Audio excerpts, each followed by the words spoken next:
السلام علیکم ورحمۃ اللہ وبرکاتہ۔ 27 رجب کو کون کون سی عبادتیں ہم لوگوں کو کرنا چاہیے؟ شب معراج کی کوئی خاص عبادت، کوئی خاص غسل، خاص وظیفہ جو صحابہ سے ثابت ہو، بزرگان دین سے ثابت ہو؟ 27 رجب کے کتنے روزے ہیں؟ واقعہ معراج کیا ہے؟ کب پیش آیا؟ آج انہی سارے سوالوں کے جوابات میں آپ لوگوں کو دینے جا رہا ہوں، تاکہ آپ لوگوں کو وہ باتیں جو ہر مسلمان کو معلوم ہونا چاہیے، یہ ساری چیزیں آپ کو پتہ چل سکیں۔ سب سے پہلی بات تو یہ سمجھ لیں کہ اسلامی واقعات میں اور رسول اللہ صلی اللہ علیہ وسلم کے معجزات میں سب سے عظیم الشان واقعہ اور سب سے عظیم الشان جو معجزہ ہے وہ ہے واقعہ معراج۔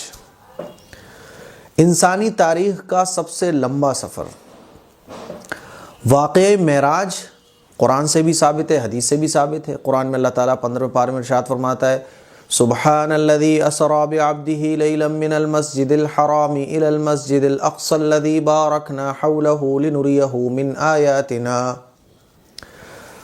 بیت اللہ سے جو بیت المقدس تک کا سفر ہوا اس کو اسراء کہا جاتا ہے، اور جو سفر بیت المقدس سے آسمانوں کا ہوا، اللہ تعالیٰ سے ملاقات تک کا جو سفر ہوا اس کو معراج کہا جاتا ہے، اور یہ رات کے ایک حصے میں ہوا۔ اللہ تعالیٰ کی قدرت ہے، اللہ تعالیٰ سب کچھ کر سکتا ہے، تو یہ بہت عظیم الشان معجزہ ہے۔ جس نے اس کا انکار کیا وہ اسلام سے خارج ہو گیا، اور جس نے اس پر یقین کیا، اس کو سچا جانا، تو آپ دیکھیں حضرت ابوبکر صدیق رضی اللہ تعالیٰ عنہ جب ان کو پتہ چلا کہ حضور علیہ الصلوۃ والسلام نے یہ واقعہ بیان فرمایا، تو کہا کہ اگر حضور نے یہ بیان فرمایا تو بالکل سچا ہے، یہ واقعہ بالکل ایسے ہی ہوا ہوگا، تو ان کا لقب صدیق ہو گیا۔ تو واقعہ معراج کی کچھ تفصیل شارٹ انداز میں آپ لوگ یہ سمجھ لیجئے کہ معراج کا جو واقعہ ہے یہ جسمانی تھا، یعنی جیسے ہم لوگ سفر کرتے ہیں نا، کوئی دہلی جا رہا ہے، کوئی ممبئی جا رہا ہے، بالکل اسی طرح سے معراج کا واقعہ پیش آیا۔ جسمانی یہ واقعہ حضور علیہ الصلوۃ والسلام کے ساتھ ہوا، اور یہ کب پیش آیا؟ تو اس سلسلے میں آپ سمجھ لیں کہ بعض علماء کہتے ہیں کہ ربیع الاول میں، بعض اور مہینوں کے نام لیتے ہیں، بعض جو ہے نا وہ رجب کا بھی نام لیتے ہیں، تو مہینوں کے بارے میں بھی اختلاف ہے۔ مشہور یہ ہے کہ رجب میں پیش آیا، ایسے ہی تاریخ کے بارے میں بھی اختلاف ہے، اور کون سے سال نبوت کے پیش آیا اس میں بھی اختلاف ہے۔ مشہور یہ ہے کہ یہ 11ویں سال یعنی ہجرت سے 2 سال پہلے یہ واقعہ پیش آیا، اور حضور علیہ الصلوۃ والسلام کو رجب کے 27 رجب میں، مشہور یہ ہے، باقی اس میں اختلاف ہے۔ اچھا، اس میں اللہ کی حکمت ہوتی ہے، اللہ تعالیٰ جس چیز کے بارے میں یہ چاہتا ہے کہ اس بات کو یاد رکھا جائے تو مسلمانوں کی ایک بڑی جماعت اس کو بھولتی نہیں ہے، اور اللہ تعالیٰ جس واقعے کے بارے میں چاہتا ہے کہ اس کو امت بھول جائے تو اس میں اختلاف ہو جاتا ہے، تو یہ اللہ کی حکمت ہے۔ تو مشہور یہ ہے کہ 27 رجب کو واقعہ معراج پیش آیا۔ رسول اللہ صلی اللہ علیہ وسلم اپنے چچزاد بہن حضرت ام ہانی رضی اللہ عنہا کے گھر پر آرام فرما رہے تھے، تو حضرت جبرائیل علیہ السلام کچھ فرشتوں کے ساتھ چھت سے آئے اور حضور علیہ الصلوۃ والسلام کو اٹھا کر لے گئے مسجد حرام میں۔ وہاں حضور علیہ الصلوۃ والسلام کے پھر سینے کو چاک کیا گیا، حضور کے مبارک دل کو نکالا گیا، آب زمزم سے دھویا گیا، اور ایمان اور حکمت کے ساتھ بھر دیا گیا، پھر اس کو دوبارہ اپنی جگہ پر فٹ کر دیا گیا۔ ایک سواری آئی، جنتی سواری جس کو آپ کہہ سکتے ہیں، جو گھوڑے سے تھوڑی چھوٹی اور خچر سے تھوڑی بڑی تھی۔ حضور علیہ الصلوۃ والسلام اس سواری پر سوار ہوئے، اور بیت اللہ سے بیت المقدس تک کا سفر حضور علیہ الصلوۃ والسلام نے کیا، اور اس سفر کے دوران کئی واقعات پیش آئے، جس میں سے ایک واقعہ میں آپ کو سنانا چاہتا ہوں کہ آپ علیہ الصلوۃ والسلام سفر کر رہے تھے، حضرت جبرائیل علیہ السلام نے کہا یا رسول اللہ اتریے اور نماز پڑھیے۔ حضور علیہ الصلوۃ والسلام نے نماز پڑھی، تو حضرت جبرائیل علیہ السلام نے کہا کہ یہ جو جگہ ہے جہاں آپ نے نماز پڑھی ہے یہ مدینہ پاک ہے، آپ کو ادھر ہی ہجرت کر کے آنا ہے۔ پھر حضور علیہ الصلوۃ والسلام تھوڑا آگے چلے تو حضرت جبرائیل علیہ السلام نے کہا یا رسول اللہ اتریے اور نماز پڑھیے۔ حضرت جبرائیل علیہ السلام نے حضرت حضور اکرم صلی اللہ علیہ وسلم نے نماز پڑھی، تو حضرت جبرائیل نے کہا کہ یا رسول اللہ آپ جانتے ہیں یہ جگہ کون سی ہے؟ حضور نے فرمایا بتائیے۔ کہ یہ وہ جگہ ہے جس کو طور سینا کہا جاتا ہے، یعنی جہاں پر حضرت موسیٰ علیہ السلام کو اللہ تبارک و تعالیٰ نے ہم کلامی کا شرف عطا فرمایا تھا۔ پھر ایک جگہ اور جبرائیل علیہ السلام نے کہا یا رسول اللہ اتریے اور نماز پڑھیے، حضور سواری سے اترے اور نماز پڑھی۔ حضرت جبرائیل علیہ السلام نے فرمایا کہ یا رسول اللہ یہ وہ جگہ ہے جہاں پر حضرت عیسیٰ علیہ السلام کی پیدائش ہوئی، بیت لحم ہے نا، یہ وہ جگہ ہے۔ تو ایسے اور بھی واقعات پیش آئے، میں مختصر انداز میں آپ کو واقعہ سنانے کی کوشش کر رہا ہوں۔ پھر حضور علیہ السلام بیت المقدس پہنچے، وہاں پر پہلے سے انبیاء علیہم السلام موجود تھے۔ حضرت جبرائیل علیہ السلام نے نبی کریم صلی اللہ علیہ وسلم کو آگے کیا، حضور علیہ السلام نے امامت فرمائی اور تمام پیغمبروں کی امامت فرمائی۔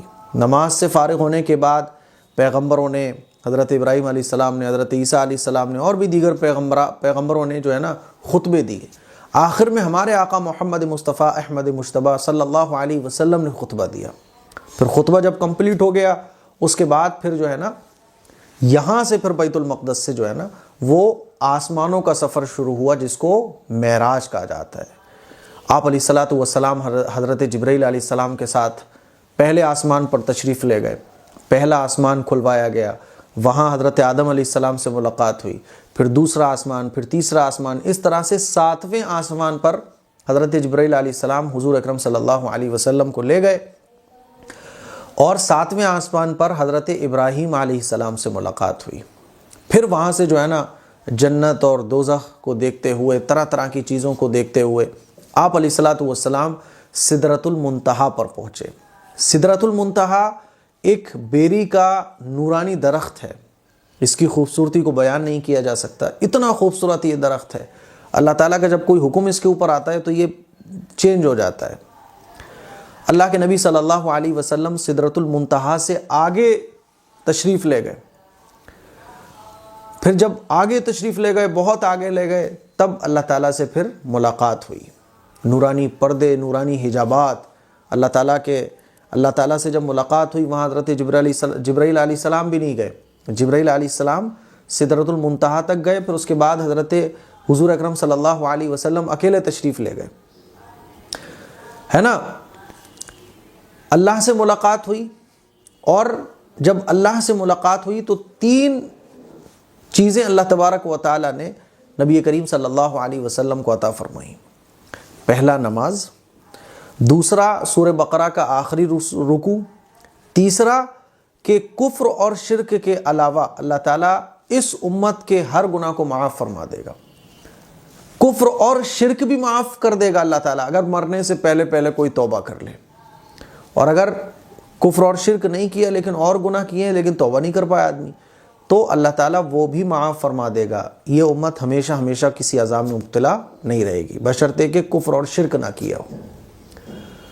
تو اللہ تعالیٰ سے ملاقات ہوئی، اللہ تعالیٰ سے باتیں ہوئیں نبی کریم صلی اللہ علیہ وسلم کی، اور 50 نمازوں کا تحفہ اللہ تعالیٰ نے حضور کو عطا فرمایا۔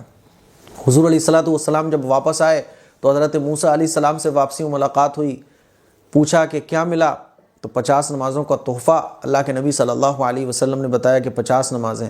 تو حضرت موسیٰ علیہ السلام نے کہا کہ میں بہت اچھے طریقے سے جانتا ہوں بنی اسرائیل کو، کہ آپ کی امت کے لیے 50 نمازیں مشکل ہو جائیں گی، کم کرا کے لائیے۔ حضور علیہ السلام واپس گئے، اللہ سے کہا کہ کم کر دیجئے۔ 5 نمازیں ہر بار کم ہوتی گئیں۔ حضرت موسیٰ علیہ السلام بار بار بھیجتے گئے، آخر میں 5 نمازیں رہ گئیں۔ جب 5 نمازیں حضور علیہ السلام لے کر آئے تو حضرت موسیٰ علیہ السلام نے کہا اور کم کرائیے، تو اللہ کے نبی نے فرمایا کہ اب مجھے شرم آتی ہے۔ اور ان 5 نمازوں پر اللہ تعالیٰ نے وعدہ فرمایا کہ 1 نماز پر 10 نمازوں کا ثواب ملے گا۔ تو آپ کی امت ایسے جب 5 وقت کی نماز پڑھے گی تو 50 نمازوں کا ہی ثواب ملے گا۔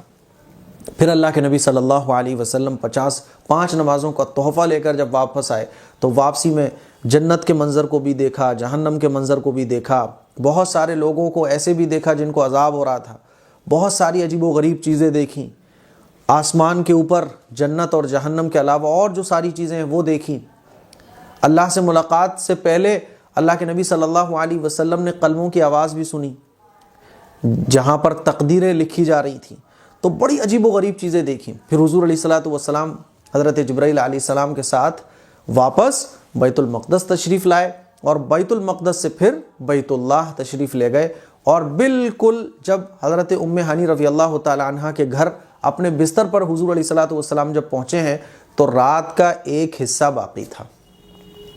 واپسی میں جب بیت المقدس سے بیت اللہ کا حضور سفر فرما رہے تھے تو واپسی میں قریش کا ایک قافلہ تھا جو تجارت کی غرض سے واپس آ رہا تھا، اس سے بھی ملاقات حضور نے فرمائی اور اپنے بستر پر تشریف لے آئے، یہاں تک کہ رات کا ایک حصہ باقی تھا۔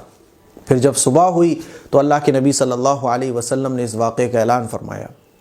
تو بعض مسلمان ایسے تھے جنہوں نے اس کا انکار کیا، وہ کافر ہو گئے، اور بعض ایسے تھے جنہوں نے کہا کہ جو حضور نے فرما دیا وہ بالکل سچ ہے، وہ بالکل برحق ہے، جس میں سے ایک حضرت ابوبکر صدیق رضی اللہ تعالی عنہ تھے۔